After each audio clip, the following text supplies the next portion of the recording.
புரட்சி தலைவர் எம்ஜிஆர், புரட்சி தலைவி அம்மா ஆகியோர் மறைவுக்கு பிறகு ஒரு சரியான தலைமையை தேடி என் மனம் தவித்தது.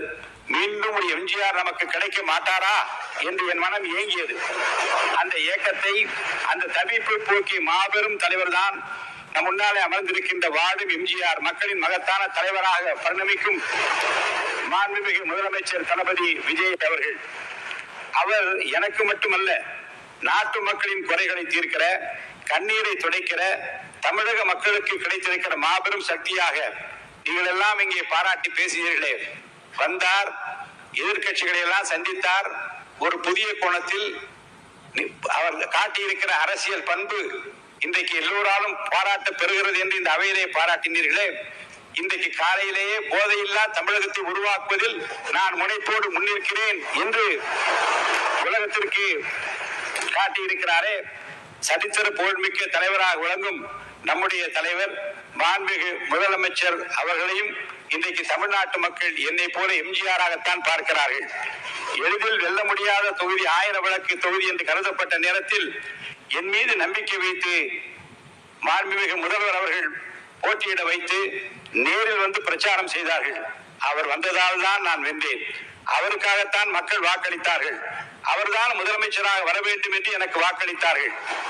வாக்களித்த 1000 விளக்கு தொகுதி வாக்காளர் பெருமக்களுக்கு என் நெஞ்சார்ந்த நன்றியை மீண்டும் தெரிவித்துக் கொள்கிறேன். தமிழக வெற்றி கழக தொண்டர்களைப் போல கைமாறு கருதாமல் உழைக்கக்கூடிய, காசு பணம் கேட்காமல் உழைக்கக்கூடிய, வெற்றிவா என்றால் கட்டி வருகிற கட்டிலும் காளைகள் நிறைந்திருக்கிற ஒரு வெற்றி கழகமாக இந்த கழகம் உங்கள் தலைமையை ஏற்று தேர்தல் காலத்தில் அவர்கள் ஆற்றிய பணிகளை நான் உள்ளபடியே போற்ற கடமைப்பட்டிருக்கிறேன். இந்த நேரத்தில் நான் நன்றியை தெரிவிக்க கடமைப்பட்டிருக்கிறேன். தமிழக அரசியல் வரலாற்றில் இந்த பொது தேர்தல் மாபெரும் பல உண்மைகளை நமக்கு எடுத்துரைக்கிறது.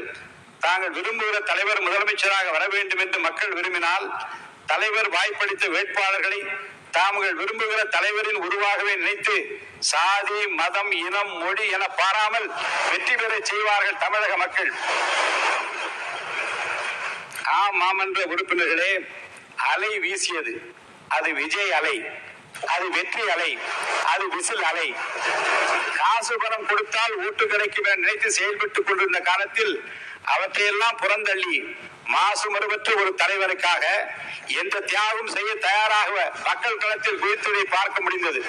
கூட்டத்திற்கு வலுக்கட்டாயமாக ஆள் சேர்த்து அனைத்து கட்சிகளும் செயல்பட்ட நேரத்தில் எங்கள் நெஞ்சம் நிறைந்த தலைவரை பார்த்துவிட வேண்டும் என்று சொந்த காசை செலவழித்து ஓடோடி வந்த மக்கள் தான் இறைவன் எங்கள் தலைவருக்கு அளித்திருக்கிற மாபெரும் அருட்கொடை. சூழ்ச்சிகள், தந்திரங்கள், முட்டுக்கட்டைகள், தடைகள் ஏராளம். அவற்றையெல்லாம் தனி மனிதராக தாங்கிக் கொண்டு ஆர்ப்பாட்டம் செய்யாமல், அலப்பறை செய்யாமல், பயந்து ஒதுங்காமல் அமைதி வழிநின்று ஒரு அமைதி புரட்சியை புரட்சி தளபதி விஜய் அவர்கள் செய்து காட்டியிருக்கிறார்கள். ஆட்சியிலும் பங்கு, அதிகாரத்திலும் பங்கு என்று அறைகூல் விடுத்தும் செவிசாயா நிலையில் இருந்த கட்சிகளின் எண்ணங்களையும் தொடர்ந்து சோர்ந்து போக செய்யும் வகையில் வந்த தேர்தல் கணிப்புகளையும் பொய்யாக்கி, கூட்டணி இல்லாமல் தனி மனிதராக மக்களோடு மட்டும் கூட்டணி வைத்து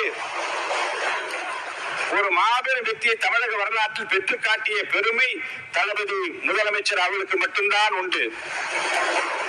தளபதி முதல்வர் அவர்களிடம் நாடும் நாட்டு மக்களும் நிறைய எதிர்பார்க்கிறார்கள்.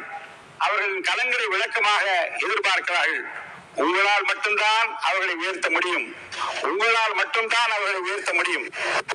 தமிழ்நாட்டுக்கு மட்டுமல்ல, இந்திய துணை கண்டத்திற்கே தாங்கள் வழிகாட்டக்கூடிய நாள் நெருங்கி விடுகிறது.